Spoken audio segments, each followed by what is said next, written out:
जगामध्ये दुःख का? जगामध्ये माणसं एकमेकांशी भांडतात का? माणसं भ्रष्टाचार करतात का? माणसं एकमेकांना सतावतात का? माणसं एकमेकांमध्ये वैर का निर्माण करतात? वगैरे वगैरे अनेक प्रश्नांची, युद्ध लढाया का होतात, दंगेधोपे का होतात, ह्या सगळ्यांचं उत्तर एकच, माणसाचे विचार बिघडले. विचार बिघडतात आणि जीवन बिघडतं. विचार सुधारले की जीवन सुधारतं. इतकं हे सरळ जीवनाचं गणित आहे. सरळ गणित आहे जीवनाचं. माणसाचे विचार ज्यावेळेला बिघडतात त्यावेळेला आपण काय म्हणतो, तो माणूस बिघडला. माणूस बिघडला म्हणजे काय, माणूस तोच असतो, पण विचार बिघडलेले असतात. आणि एखादा वाईट माणूस आपण म्हणतो तो माणूस सुधारला. सुधारला म्हणजे काय झालं, त्याचे विचार जे पूर्वी वाईट होते ते आता चांगले झाले, आता तो सुधारला. म्हणजे सर्व जीवन ज्याला आपण म्हणतो ना, ते आपल्या विचारावर अवलंबून आहे.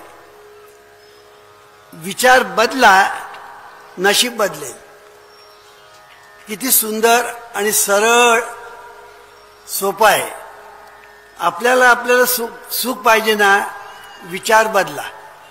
फक्त विचार बदलण्याने तुम्ही सुखी होतात की नाही ते पहा. कारण शेवटी विचार हे सुखाला कारण असतात, विचार हे दुःखाला कारण असतात.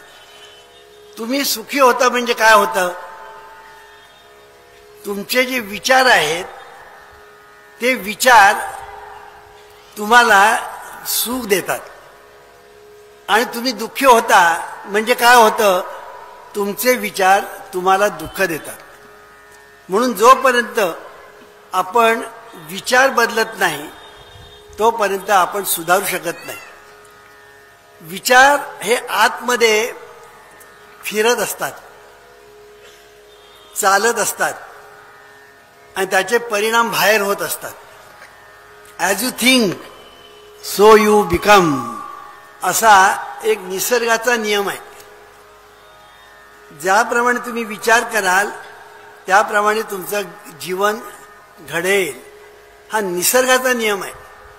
आणि जीवनविद्या सदैव सांगून राहिलेली आहे की मानवी जीवनामध्ये निसर्ग नियम हे निर्णायक आहे.